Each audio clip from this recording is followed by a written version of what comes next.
All right, Hickok 45 here with two little beauties, very popular firearms.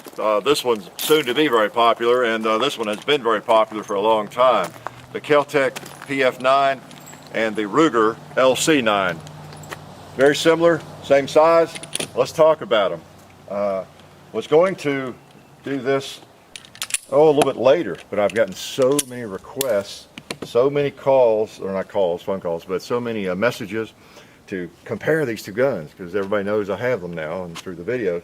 And I mean, just heartfelt desires, begging, please compare these two guns. I'm thinking about buying one of them, and what do you think? What's your opinion? Do a comparison video, And so this is for you guys. I'm going to go ahead and do it a little bit ahead of the schedule here. Even though I've not fired, well, either one of them extensively, just enough to kind of get used to them, okay? So, we're going to do it. You saw what they're for. They're for primarily, fast and furious, I don't know about fast and furious, but up close and dirty, whatever phrase you want to use. That's what they're for. I stretch everything out across the hill and all that, just playing with things, but they are for close work, of course, and primarily for concealment, but not necessarily.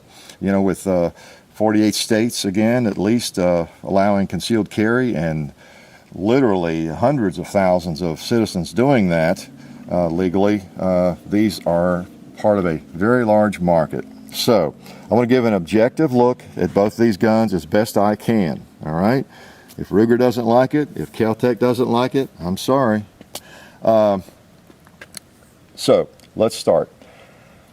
Okay, they're both black. Make sure you can tell that.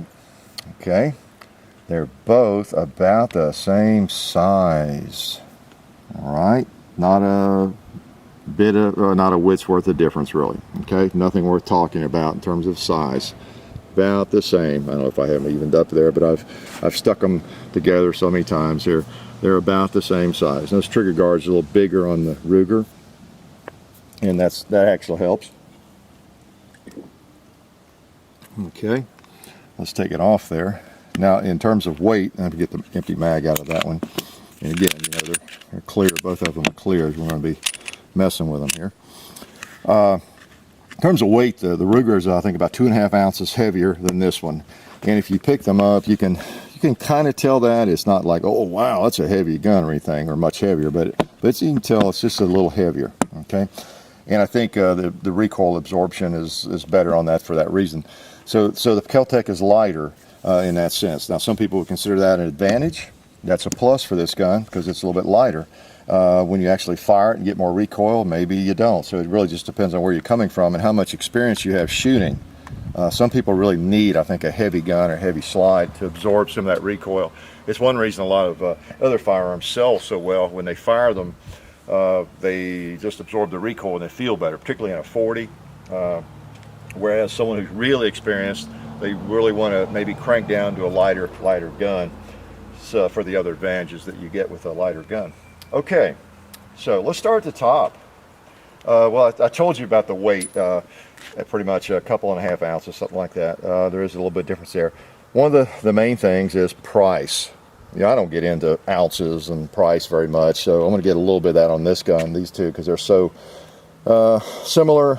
The exact same market, they're just the same gun essentially in terms of what their intended purpose is. The thing is that you're trying to decide if you're looking at these kinds of guns, these slim single stack 9mm, pocket, holster, whatever, they kind of bridge that gap. Is the Ruger worth the added price? That's your question, right? If you saw 10 or 11 reviews like this, and just about everybody said there's just no difference between these guns, then that really tells you something. You might as well stick with the Kel-Tec because it's roughly $100 less. I did a little searching. Again, I usually don't do a lot of that research. I just give you my impressions of guns. But before I started this, I'd browsed around Gun Broker and I think Bud's Gun Shop and just some places, national places, to see what these guns are selling for, what they're bidding for, all that kind of thing. And best I can tell, the Kel-Tec, anywhere from $250, $270, you know, along in there. Okay, and then the Ruger, stick another $100 to that, around $350 to $370. You know, those were the prices. $389, you know, and this one, I think I saw this one for $289. So you're talking about roughly $100, $110 difference, maybe $90. I don't know. So is it worth another $100? That's your question. And I don't know if I'll be able to answer it for you, but I'll give you my impressions of what I think about the guns and point out some of the differences that I have discovered at this point. And maybe it's not fair. Maybe I shoot these for another month before I do that. And if I keep the Ruger, I'll do that again. I'll continue giving you my impressions as we move on through the shooting scenarios and, you know, videos throughout the spring. Okay, sights.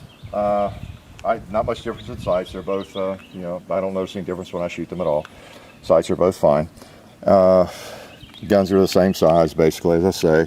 Kel-Tec might be a tad thinner. That might be where there's a little bit less weight, but it's just not really noticeable in the holster or handling the guns. So both sides here, the 3-dot system. Okay, not bad at all. I have no problem with those sights. They seem fine. Let's talk safety features too. As you see the top there, the loaded chamber indicator. The Ruger, of course, has a lot of safety features, and that's one of the criticisms that it's gotten in its early days, I've noticed, because some people really don't like that, the big loaded chamber indicator, and don't like the thumb safety. You know, there's some things that people have criticized already. Some people don't think that's needed. It's superfluous. It's not necessary. And maybe not. Just depends on you. You might really be glad it's there. You might not. As I pointed out before, it's pretty stiff, so it's the kind of thing you could leave off, leave on. Kind of like I do with my Marlin rifles. I like the old school Marlins without that crossbolt safety, so I rarely use it. I use the hammer, and my brain is the safety primarily.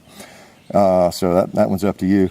The loaded chamber indicator, Ruger probably doesn't like me saying this, but I know people have talked about, well, and what I would probably do if it were my gun, if it becomes my gun, I would probably go under there and just use my little handy dandy Dremel tool and take a little bit of that off to where it would just protrude about like that. That's kind of what I would do. But that's just me. I'm not advising you to modify your firearm, okay? Need to get all my disclaimers out on that. But that would be a pretty simple matter, I think. Because it does come. I tell you, I don't think it's quite as bad as the SR9C. It seems like it jumps up there about that far, right? But you do have that, and you have the thumb safety, and then the other safety feature on this that some people have criticized, quite a few have. Let's get the right mags here. Is it won't fire the trigger. It's the magazine disconnect. You know, it will fire with the magazine in, and that trigger will not work with it out.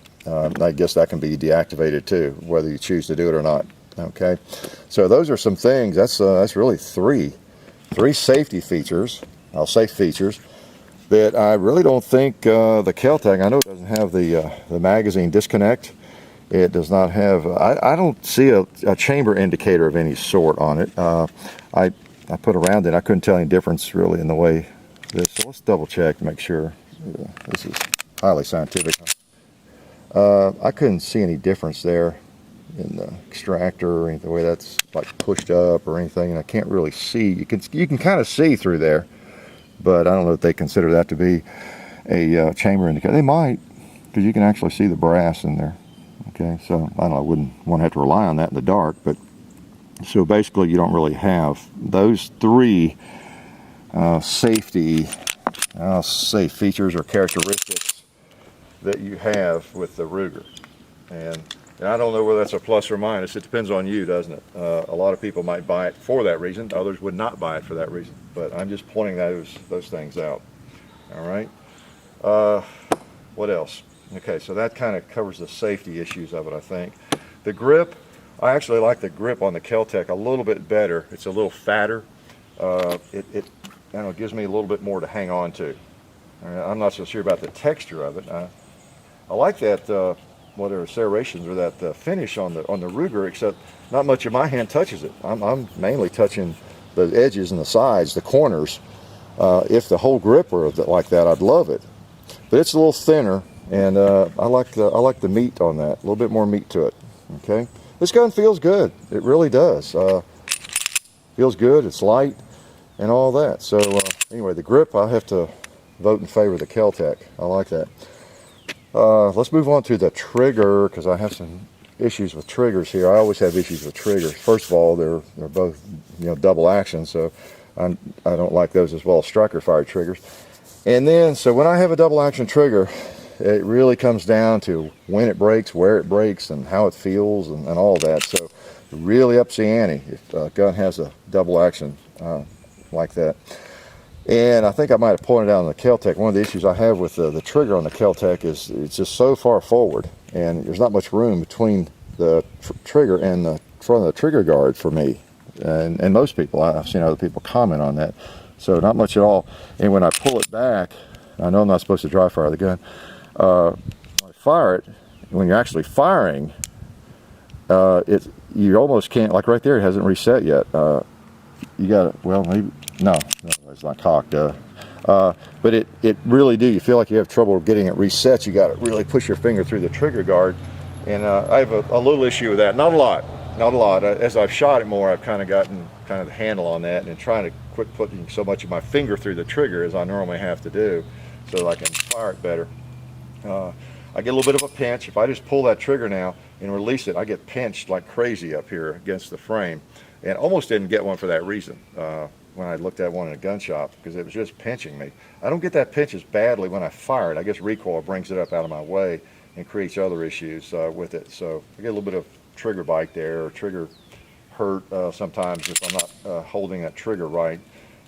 If I get any more of my pad through there, I get a little pain sometimes. That happens on this gun too. A lot of that's the function of my hand size. You know, it really is. So I have to, if I weren't such a fan of small guns, you know, like the baby Glocks, and have a desire to shoot small guns well, it's just one of the things I like to do, I probably just, no way I could have those guns ever. You know, I'd be much more opinionated probably. But I don't like the challenge of being able to shoot smaller guns. So I'm just kind of pointing out some of the things that I face. And you might too, but I probably face them more, the way that trigger operates. One thing about the trigger I like better on this gun than the Ruger is it breaks. I'm going to snap it again. It breaks at a better point. Like right there, it's nice. It breaks right, oh, about right in there somewhere. Whereas on the Ruger, it breaks all the way back practically against the frame. I have to get, oh, there's a magazine. I have to pull it all the way back. It really breaks, back against the frame, and that's it's far enough back that it's a little bit awkward for me. It just is. It's something I have to get used to. If this were going to be my primary gun, I'd shoot the heck out of it, and I'd get used to that. But I like the trigger break on this better. In terms of where it breaks. If the trigger guard were larger on this gun, maybe just as big as the Ruger, might be the same size, would take care of it, come out a little bit further, I'd probably be bragging about this trigger as being a better trigger. All right, but I get kind of caught up in that little gap there. Okay, so as far as the break on them, they both have about the same trigger break, I guess you'd say. All right. Now I'm not going to break them down again. I do think the Ruger breaks down a little bit easier, even though you got to take that pin out. Actually, they break down. This one might break down more simply in some ways, but in getting them back together, you could push down on this barrel, and I've had to struggle with that a couple of times. I know, but I mean, it's still not that hard. I just need to work with it a little bit more. Okay, so let's shoot them while we're yakking here, and I'll talk about a couple other things here. All right, Kel-Tec. And one of the weird things about the Kel-Tec, I bought a couple of magazines for it after I got the gun, and one of the magazines, I think the one that came with it, is supposed to be a 7-round magazine, but it really does just hold 6. It's like there's a block. It says 7, but for some reason it just holds 6. I mean, and it's not one of these deals like with some of my Glock mags. They're supposed to hold 13, and you got to stand on the 13th one. This one, it doesn't even start to go in, so I just don't try. That's a mystery. The other thing about the magazines we've discovered, and probably will happen, it didn't happen on that magazine I fired, but just be ready, because it seems to, anytime I fire a couple of magazines, is a couple of them at least they've got a chip in them. They're smart pads, I guess. They've got a chip, and they try to do automatic tactical reloads on me. I'm not even ready to pull the magazine out and do a reload or a tactical reload of any kind. So it's some kind of automated tactical reload function. that going to have to get disabled. Okay, and I know it's not me encouraging it to do that, because I can't even get my thumb on the mag release unless I adjust it, and my fingers, I can't even when I try to, without changing my grip dramatically. So so it's something about the magazine. I think they're the newer smart mags or something, and they're made by Kel-Tec, so I would expect those to be made by Microsoft or somebody. So let's just shoot a little bit here and then gap some more. All right, both of them are pretty guns, aren't they? I mean, they're a great size, they really are. I pulled out an old mag or a holster here. I think I'm not even sure what it's for, but just kind of make do here. Well, let's shoot the Kel-Tec first. Okay, mag there. All right, now we're not going to do a big time shooting demo here and shoot a bunch of stuff. Just kind of try to shoot more what these are designed for. I might take a shot at the gong. I can't resist taking a long shot. I've not noticed any difference in accuracy between these two firearms, or shootability really is what we're talking about, other than if the trigger's not as comfortable to you and that sort of thing. Of course, that makes a difference. Let's just try to lob a couple out there. Oh.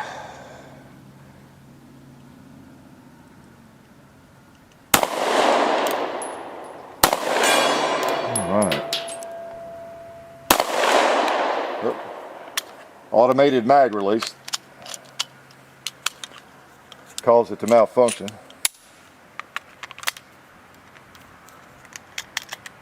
Okay, try it again.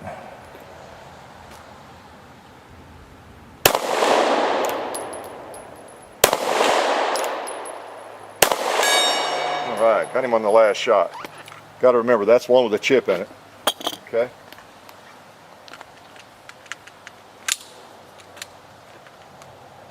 Sometimes they don't like to go in the gun either. They got a mind of their own. There we go. Okay.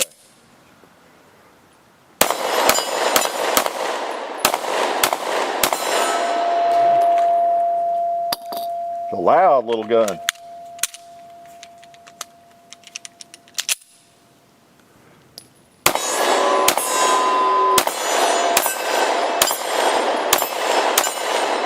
All right. That's what they're for, not 80 yards, right? And as long as they do that well, that's really what you're asking of a gun like this. Let's try the Ruger again. All right. Well, we gotta go to 80.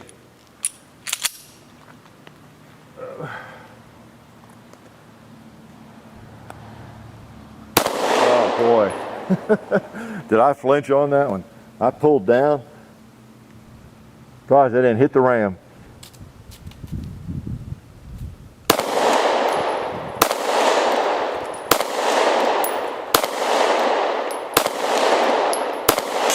There we go. Holding down too much. Let's get him up a little bit. I think this one you have to hold up a little more. Okay.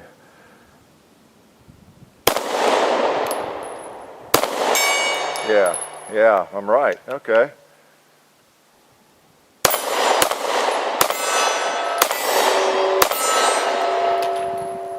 Yep, that's what they're for. Let me put a couple more in that one. I didn't get as much fun with that one. I just had 2 mags for the Ruger.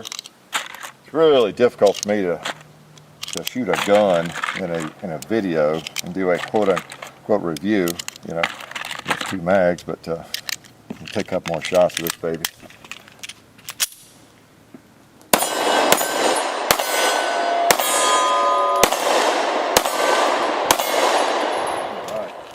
Feels good. Feels good. Ruger doesn't seem to have the chip in their mags that enable it to do the automatic tactical reloads, but I'm sure they'll come along with that later. They're not as high tech. So both of them shoot well. There is an issue, as I understand. People have commented, tongue in cheek, of course, on that. Several people have written me and have made comments on the Kel-Tec video that one of the weaknesses in the Kel-Tec gun is the mag release. Was it the spring, or the Kel-Tec will send you a replacement upgrade, free of charge, of course. And you know, that supposedly takes care of that. So that's something that you know, we'll, I guess, have to do or look into it. Okay, but you know, it's functions. It's not hung up on me unless it was magazine related. Neither one has. They both do a good job. And I did mention the word accuracy. You know, see my video called accuracy, and I won't talk about that for 5 minutes.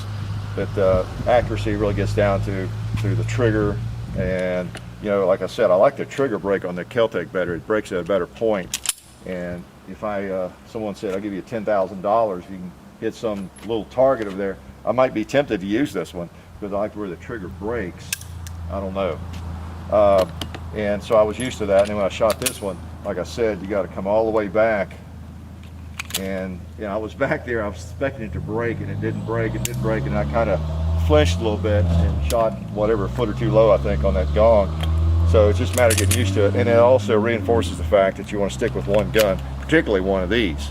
Once you get a handle and a feel for whichever one of these it is, or a gun like that, the PM9, you really want to stick with it, because the smaller guns are more difficult to shoot. You know, some people call them a professional's gun. You know, they're more difficult to shoot well, but it's amazing what you can learn to do with them if you work with them, no doubt about it. So they both seem to shoot pretty well. And I think I'm going to load a couple more mags while I'm yakking here. Like I said, on accuracy, it really comes down to how well you, I don't know, can manipulate the trigger, how well the gun fits you, grip, and all those sorts of things. More so, much more so than any inherent accuracy built into the gun, particularly in one of these. And I mean, I'll debate that all day with people. I still find it funny the way people base their firearms decisions and ammo decisions on ransom rest tests and everything else that's hardly even relevant for standing and shooting or self-defense rounds. But they make good magazine articles, and it's at least something to do, you know, something to talk about, something to write about.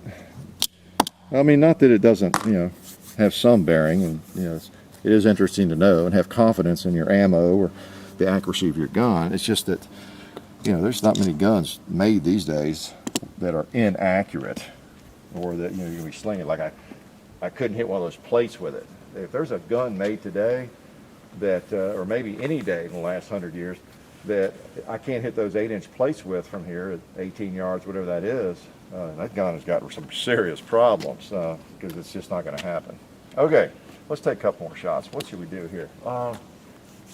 Let's just load him up.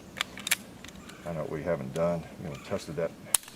What am I doing here? Oh, I know what I'm doing. Putting the wrong magazine in. Well, they sure look alike. Okay. I'll pop that one off. I decided maybe I shouldn't top the Kel-Tec off. It might aggravate the issue with it there. I'm not sure. Let's have one holster, so I'll have to grab that one. All right. Oh.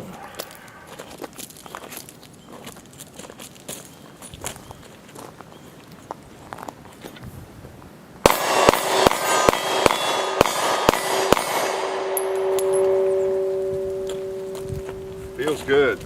Feels good. I have difficulty shooting a double action very fast when especially if it breaks that far back. I was noticing that yesterday in something we were doing with some bigger guns in the double action, but still fun to shoot. Let's try the Kel-Tec. All right.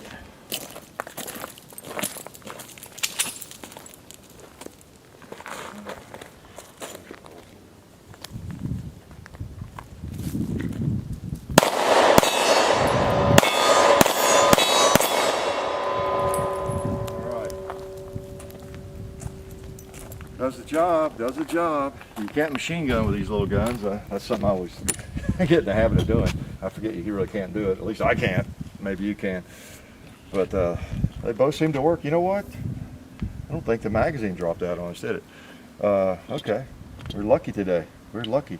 We took a couple shots before the video, and they were really falling out. So, in fact, we restarted the video because it fell out 2 or 3 times. And so I was maybe buying trouble about even talking about it. So anyway, that does happen with the gun. You saw it in the other videos a couple of times. So well, don't remind me, I'll remind myself to check on that mag release button, okay? Because I know there were a lot of comments on that, and that's just going to happen, it looks like. Okay, and we've left a target or two. Who deserves it? Well, let's give it to the Ruger, I guess, because it's one of those special green targets, and we need to put a hole through it. See what happens. Okay. There we go. Of course, one bullet was not enough, right? I've got to load him up. All right, here we go.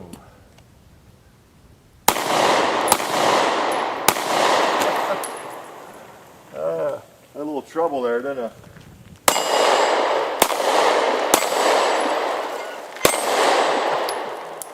All right, we got him. We finally got him. We finally got him. Okay. So anyway, you have to be the judge on these two guns. They're about $100 difference, and they're about the same size. And you know, the differences I pointed out are mainly the differences that I see and notice. You have a rail, a Picatinny rail there on the, I believe it's a Picatinny rail, yeah, on the Kel-Tec. You don't have any rail on the Ruger.